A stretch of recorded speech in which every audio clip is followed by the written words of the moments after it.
तो देखिए स्टूडेंट, आज अपन इनकम टैक्स का बहुत ही इंपॉर्टेंट टॉपिक कर रहे हैं, इनकम फ्रॉम अदर सोर्सेस।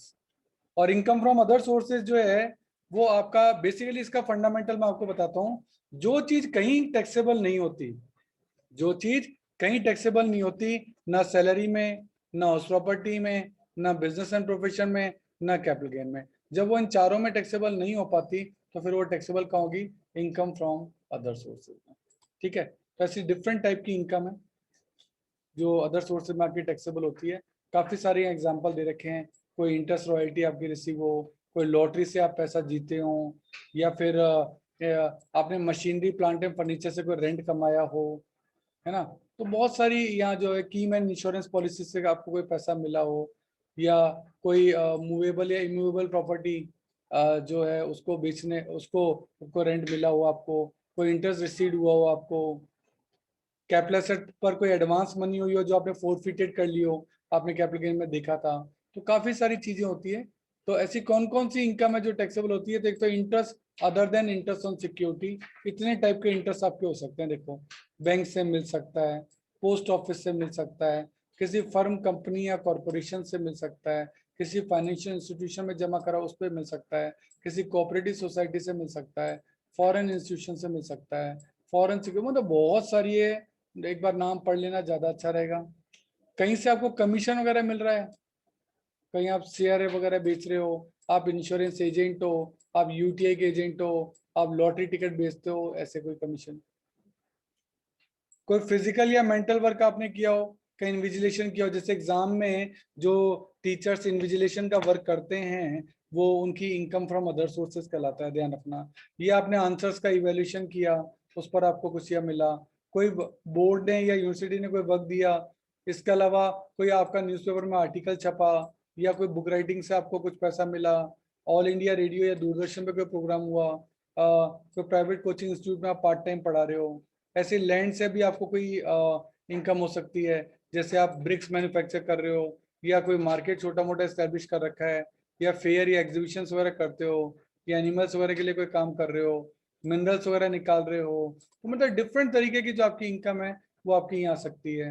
इसके अलावा आपका फॉरेन एग्रीकल्चर इनकम, मान लो आपका न्यूयॉर्क में खेत है, भगवान करे ऐसा हो, आपका न्यूयॉर्क में कोई खेत है, क्योंकि इंडिया में अगर आपका कोई खेत है तो उसकी एग्रीकल्चर इनकम तो टैक्सेबल ही नहीं है, लेकिन अब्रॉड में आपका खेत है तो टैक्सेबल है।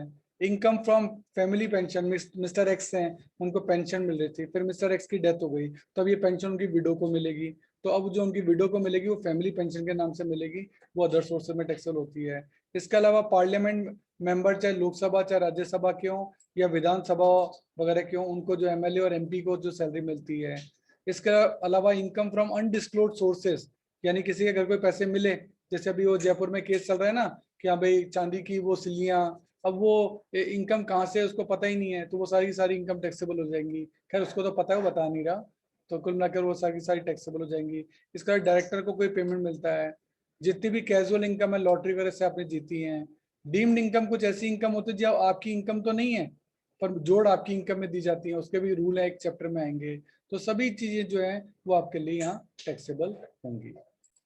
इसके अलावा कुछ ऐसी सिक्योरिटीज होती हैं जिन पे टैक्स नहीं लगता है, एग्जेम्प्ट है, लिखा exempted income under the head income from other source, यानी जैसे कोई इंटरेस्ट पीपीएफ पे आपको मिल रहा है वो एग्जेम्प्टेड, उस पर कोई टैक्स नहीं लगेगा।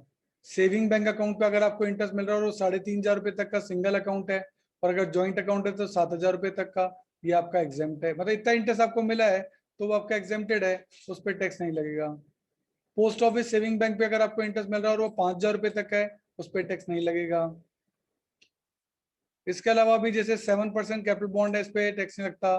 10% रिलीफ बॉन्ड है, गोल्ड डिपॉजिट बॉन्ड है, और इसके अलावा अब ऐसे बहुत सारी कुछ चीजें टैक्स फ्री हैं, ये देखो। तो इसमें नॉर्मली 9 एंड 10% की सिक्योरिटीज हैं, ये टैक्स फ्री हैं।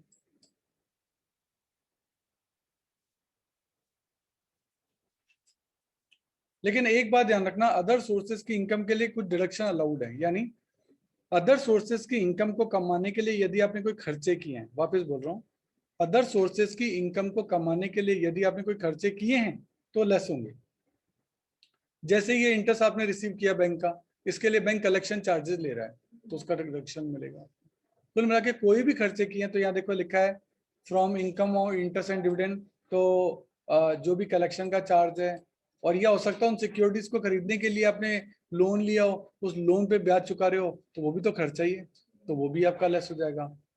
इसके अलावा एक फैमिली पेंशन यदि आपको मिल रही है तो उसका रूल है 1/3 या 15,000 दोनों में से जो कम हो उसका डिडक्शन यहाँ भी मिलेगा। मतलब पूरी की पूरी फैमिली पेंशन टैक्सेबल नहीं होती है, 1/3 या ₹15,000 दोनों में से जो कम हो वो आपका डिडक्शन मिल जाएगा। इसके अलावा expenses on maintaining horses for horse race, मतलब आपका घोड़ों का बिजनेस है, नॉर्थ इंडिया में तो ज्यादा नहीं होता है, पर पूना साइड में या महाराष्ट्र साइड में कई लोग घोड़े पालते हैं और वो उसका बिजनेस करते हैं, वो फिर पोलो के लिए भी देते हैं और कई लोग पालते भी हैं।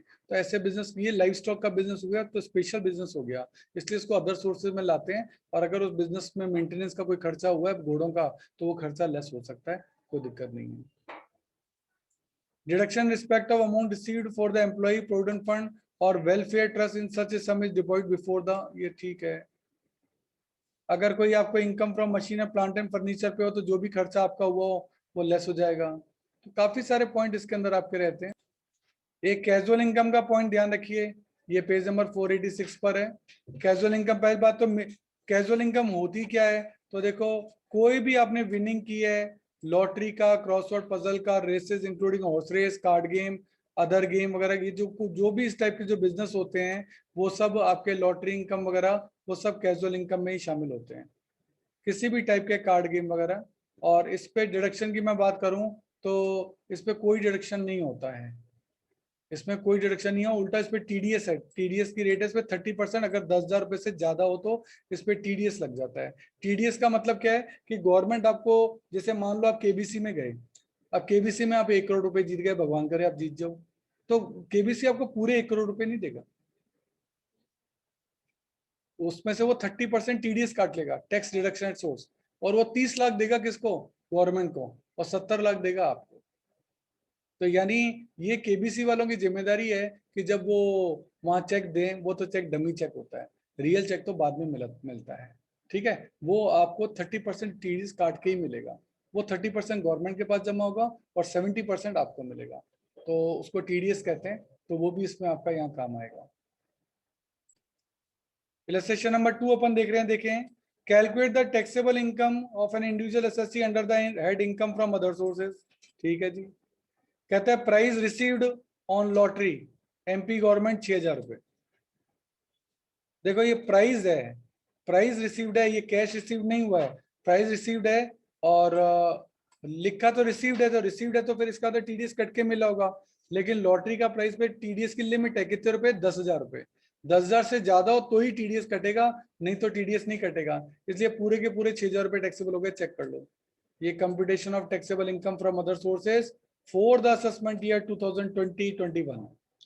अमाउंट रिसीव्ड, या अमाउंट रिसीव्ड है, हॉर्स रेस से मिला 6,500, ये भी 10,000 से कम है, इस पे भी टीडीएस नहीं लगता, पूरा 6,500।